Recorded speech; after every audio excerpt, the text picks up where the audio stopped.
여정은 캐나다의 하느님 말씀 국제종교교육센터에서 기획한 가톨릭 신앙 연구 안내 프로그램 가운데 첫 번째로 나온 평신도를 위한 성서공부 교재이며, 본 영상물은 한국 가톨릭 생활 성서사에서 출간된 성서의 길을 따른 여정을 요약하였습니다.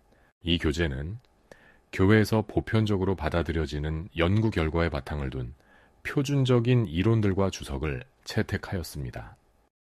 여러 세기를 통해 왕정을 체험한 후 신학자들과 율법학자들은 왕을 위한 강력한 충고를 입안하여 하느님의 법에 통합시켰다. 다음에 봉독할 말씀은 왕의 행실에 대한 하느님의 평가 및 왕이 어떻게 해야 하고 또 어떻게 해서는 안 되는지에 대한 하느님의 충고를 정확하게 제시하고 있다. 성서봉독 신명기 17장 14절에서 20절. 너희는 너희 하느님 야훼께서 주시는 땅에 들어가서 그 땅을 차지하고 자리를 잡으면 이내 주변에 있는 모든 민족들처럼 왕을 세우고 싶은 생각이 들 것이다. 그런 생각이 들면 너희는 반드시 너희 하느님 야훼께서 골라주시는 사람을 왕으로 세워야 한다. 같은 동족을 임금으로 세워야지. 동족이 아닌 외국인을 임금으로 세우면 안 된다. 그러나 왕이라고 해도 군마를 많이 기르는 일만은 하지 못한다. 백성을 에집트로 다시 보내어 군마를 많이 얻어오게 해도 안 된다. 너희가 그리로 되돌아가지 못하리라고 야훼께서 너희에게 일러두시지 않았느냐. 왕은 또 많은 후궁을 거느리지 못한다. 그러면 마음이 다른 데로 쏠릴 것이다. 은과 금을 너무 많이 모아도 안 된다. 그는 왕위에 오른 다음에도 레위인 사제를 시켜 이 가르침을 두루마리에 베껴 평생 자기 옆에 두어두고 날마다 읽어야 한다. 그리하여 자기를 택하신 야훼 하느님을 경외하고 이 가르침에 담겨있는 말 한마디 한마디를 성심껏 지키며 그 모든 규정을 실천하여야 한다. 마음이 부풀어 올라 제 동족을 얕잡아 보는 일도 없고 이 계명을 어기는 일 또한 털끝만큼도 없어야 한다. 그리하면 그뿐 아니라 그의 후손들도 그 이스라엘 왕위에 오래도록 앉게 될 것이다. 해설. 이 부분이 솔로몬을 염두에 두고 있다는 사실은 명약관화하다. 군마와 병거는 왕들이 자신의 큰 힘을 과시하기 위한 전쟁 도구였다. 군마와 병거는 사람들에게 에집트를 연상하게 했고 하느님께서 출애굽 때 처부수신 에집트 군대를 연상하였다. 솔로몬은 군마와 병거를 수천으로 증강시켰을 뿐 아니라 에집트에서 병거를 사들이기까지 하였다. 세부적 해설. 에집트는 무슨 일이 있어도 피해야 했다. 솔로몬은 에집트와 무역을 했고 파라오의 딸과 결혼하였다. 솔로몬이 취한 방식들은 다른 면에서도 에집트의 것들과 흡사했다. 그의 통치 방식, 건축 사업욕, 강제 노역의 이용 모두가 에집트의 방식을 흉내낸 것이었다. 많은 후궁. 왕들은 정치적 동맹의 일부로 많은 후궁을 맞아들였다. 솔로몬이 수많은 후궁들을 거느린 사실을 호색으로 설명하는 것은 적절하지 못하다. 외국인 후궁들은 저마다 솔로몬의 궁전에서 친정 나라를 대표하고 있었으며 이 여자들과 솔로몬의 결혼은 그들 각자의 나라와 솔로몬 왕국 사이의 유대를 표시했다. 이런 정략상의 아내는 어떤 면에서 자기들 나라의 대사격이었다. 여자가 예루살렘에 올 때는 을의 망료들을 대동하고 왔다. 따라서 그 나라의 사제나 종교 담당 관리는 필연적으로 자기 나라 종교를 대변했을 것이다. 그러므로 솔로몬은 이런 아내들에게 예루살렘에서 자기네 종교의식을 행하도록 허용하고 최소한 외교적인 의례로나마 거기에 참여하고 심지어는 그 여자들이 예배드릴 신전이나 산당을 마련해 주기까지 해야 하는 것으로 느꼈을 것이다.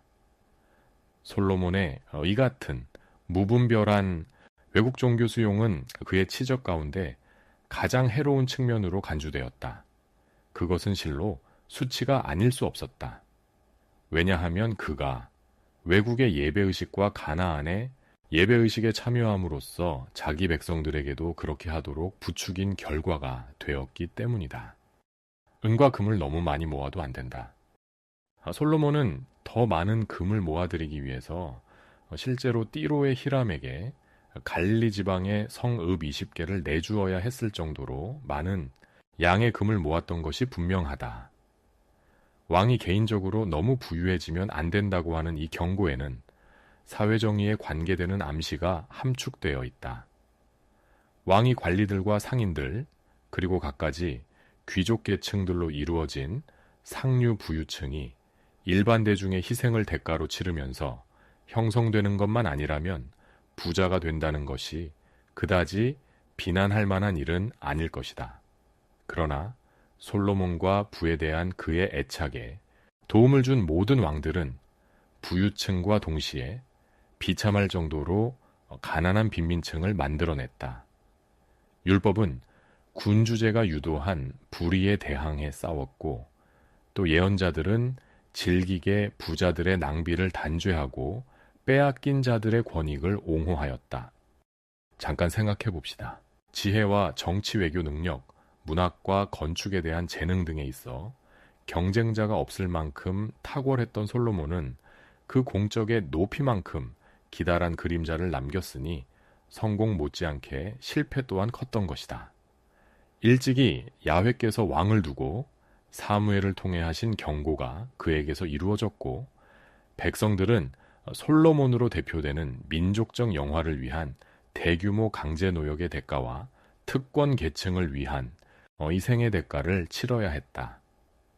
솔로몬은 능숙한 외교 정치를 통한 정치 경제적, 문화적 발전이나 지식의 축적, 건축 사업에 있어 화려한 업적을 남기는 것에는 몰두하면서 그 그늘에서 이루어지는 서민들의 희생과 끔찍한 우상 숭배가 순수한 민족 신앙에 주는 피해에는 무감각했던 것이다. 솔로몬이 받았던 이와 같은 유혹을 현대인들도 똑같이 받고 있다. 오늘의 시대야말로 사람들은 매스컴과 능력 위주 교육을 통해 명예와 업적을 과도하게 추구하는 경향에 지배받고 있다. 남의 희생은 물론 자신의 어떤 부분을 희생해서라도 업적과 이름을 남기려는 욕구가 재능 있는 많은 이들에게 삶의 추진력이 되고 있는 것이다. 그러나 눈에 보이는 업적을 위해 눈에 보이지 않는 내적 가치가 파괴된다면 그 업적은 공허한 것일 뿐만 아니라 유해한 것이기도 하다. 보다 높은 가치, 보다 영속적이고 참된 가치는 하느님과 인간에 관한 것, 즉 신앙과 인권이요. 이는 눈에 보이지 않는 내적 가치이기 때문이다. 우리는 우리의 가치관이 업적주의나 출세주의, 영웅주의의 현란한 광택에 마비되지 않고 영원히 시들지 않는 선과 사랑의 업적을 향해 방향 지워지도록 해야 한다. 진실로 우리가 바라고 마음 써야 하는 일은 우리의 이름이 동시대와 후세의 많은 사람들보다 하느님께 기억되는 것이요. 우리의 공덕이 이 세상에서보다 하느님의 나라에서 빛나는 것이다. 다음 영상물에서 계속 이어집니다.